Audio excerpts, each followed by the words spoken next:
Bom, é uma oportunidade ímpar, especialmente para mim como porta-voz do presidente, dialogar com vocês, imprensa do Rio de Janeiro, nesse momento tão especial que o nosso presidente é agraciado com a maior comenda aqui da nossa Federação das Indústrias do Estado do Rio de Janeiro, FIJAM, e eu me coloco à disposição de vocês para eventuais questionamentos que estejam focados na atividade em si, visto que, ao final da tarde, estarei ancorando o briefing lá de Brasília. Qual é o seu nome, por favor? Marco Alvarenga. No pronunciamento, o presidente mencionou a manifestação do dia 26 como uma manifestação espontânea. Nesse momento, um pouco ainda conturbado, essa manifestação, ela ajuda ou atrapalha o governo? É muito importante entender que a sociedade está alinhada com o nosso presidente e, neste alinhamento, está buscando associar-se àquilo que o presidente vem atribuindo como responsabilidade dele, conduzir a nossa sociedade, conduzir a nossa nação para o melhor que ele possa dar como chefe do Executivo. E já vem fazendo, elevando ao Congresso Nacional a nossa reforma da Previdência, elevando ao Congresso Nacional as nossas medidas anticorrupção e pronto a elevar outras contendas, outras ações que possam, somando-se a essas que já foram apresentadas ao Congresso, fortificar o seu governo e proporcionar à nossa sociedade o alavancar tão importante que nós esperamos. Ainda sobre isso, Mariana Procópio da Band. Mariana Procópio Band. Tudo bem, Mariana? Ele pretende vir, ele vai acompanhar essas manifestações em alguma cidade, ele pretende participar de alguma forma ativa dessas manifestações marcadas para domingo? Ele ainda não se posicionou com relação a isso, Mariana.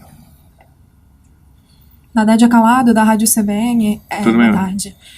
Foi um discurso, evidentemente, voltado para o empresariado, falando de questões da economia. Nos últimos tempos, tem se falado muito numa possível recessão chegando no Brasil. Isso é uma resposta? É um posicionamento mais otimista do presidente em relação a essa perspectiva? O presidente será sempre otimista no sentido de favorecer o desenvolvimento, favorecer com que a indústria, com que o comércio se coloque a caminhar de forma que nós tenhamos a possibilidade de sairmos desses índices percentuais que não estão adequados e que o presidente não aceita, para índices que possam permitir efetivamente o engrandecimento e o fortalecimento da nossa economia. Então, nesse sentido, sim, o presidente está associado à FIJAM e a todas as outras federações que possam, somando-se à sua vontade, alavancar, como eu já disse em uma outra resposta, fortalecer, propiciar e promocionar tudo o que for possível para que nós tenhamos, de fato, uma retomada do crescimento que é tão importante. Oi, boa tarde, aqui é Igor Melo do UOL. Tudo bem? São duas questões, na verdade. A primeira, o presidente no discurso adotou um tom parecido com a carta que ele distribuiu por WhatsApp e acabou vazando, de que, por exemplo, dizendo que querem conversar com ele, mas nem sempre é só conversar, dando a entender que existem outros interesses. Queria saber se essa retórica que permanece no discurso prejudica a relação com o Congresso, e ele também falou na pergunta, no discurso dele, que se a Câmara tem outra proposta de reforma da Previdência que coloque para votar. Saber se o governo pretende apoiar eventualmente uma proposta dos parlamentares e não uma proposta enviada pelo Ministério da Economia. A proposta que o presidente identifica como a melhor proposta é aquela que ele já elevou ao Congresso Nacional. Não obstante, ele se coloca, sim, parceiro nesse processo de discussão e de avaliação para, juntos, Congresso e Poder Executivo, darmos um andamento àquilo que vai tirar o Brasil de um precipício que muito rapidamente se aproxima, conforme o nosso ministro Paulo Guedes já vocalizou em vários dos seus discursos.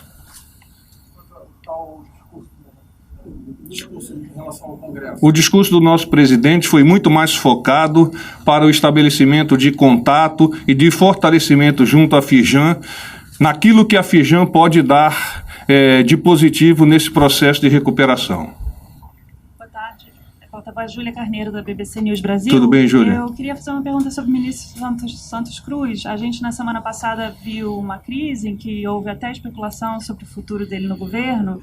E eu queria saber, ele acompanhou o presidente a Dallas, ele estava aqui no Rio, se essa crise acabou, como ele sai dessa crise, sobre a sua posição atual no governo e esse decreto que, de certa maneira, parece ampliar um pouco os poderes dele. O ministro Santos Cruz acompanhou o presidente a Dallas, o acompanha aqui no Rio de Janeiro, dialoga diariamente com o nosso presidente, de forma que o entendimento do presidente e do ministro Santos Cruz é vida que segue. O presidente chegou a citar o Ministério Público no seu discurso, mas levando para o lado já de questões ambientais, né, até sobre a burocracia, enfim. Mas sobre o caso da quebra, do pedido do Ministério Público para a quebra de sigilo fiscal e bancário do filho dele, o Flávio Bolsonaro, como é que o presidente está acompanhando esse processo?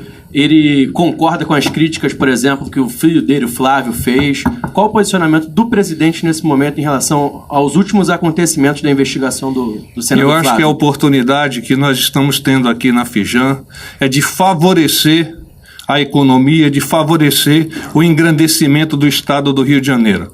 Então a pergunta não está dentro do contexto como eu havia solicitado que vocês mantivessem. Eu peço que encaminhem formalmente que nós daremos a resposta adequada. Paz e bem.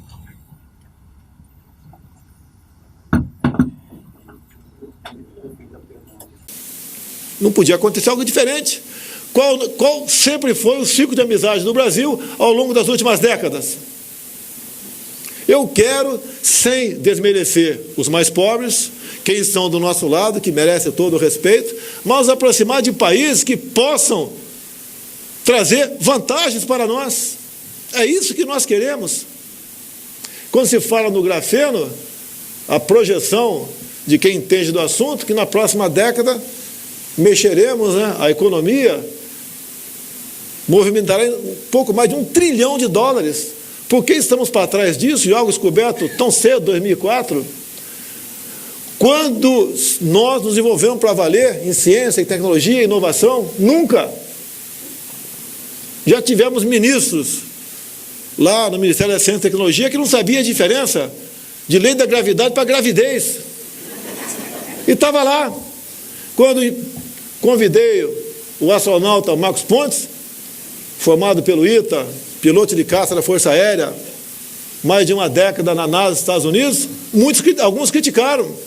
Temos a pessoa certa no lugar certo. Agora o problema que nós temos lá, prezado presidente, é dinheiro.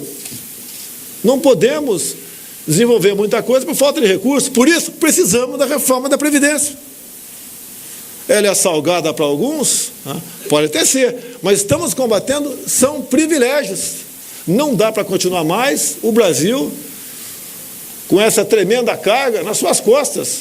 Se não fizermos isso, 2022, 2023, no máximo 2024, vai faltar recursos para pagar quem está na ativa. Problemas que nós temos pelo Brasil, aproveitando aqui o general Cid, que está aqui do lado aqui, da minha turma, da Academia Militar das Agulhas Negras, te agradecer, não é a sua área, especificamente dentro do Exército, mas junto com o ministro Tarcísio, que é um capitão do Exército também, formado pelo IME, em primeiro lugar no concurso para a Câmara. Estamos utilizando o serviço do Exército Brasileiro na BR-163. O 63, porque é mais barato. E mais do que mais barato, a confiança no trabalho. Quando se muda os DENITs do Brasil todo, a crítica vem para cima da gente. É porque tem tanto patriota assim querendo ocupar esses cargos? Não dá para desconfiar. Quando decidi, junto com o Tarcísio, não quero mais multagem eletrônica no Brasil, nas rodovias federais. Houve uma grita, até uma juíza deu uma liminar contra mim. Eu sou obrigado a instalar pardais no Brasil todo. Tinha na mesa dele 8 mil radares, 8 mil processos para radares no Brasil. Custo ao longo de 4 anos, R$1 bilhão. Não gastamos 1 bilhão e demos um golpe na indústria da multa no Brasil. Ou vocês acham que quem vai daqui para Angra ou Paraty, tem uns 30 radares, rodovia federal, né? 40 por hora é pela sua vida? Então nós temos que criminalizar aqui o Crivella, porque na orla toda é 70 por hora.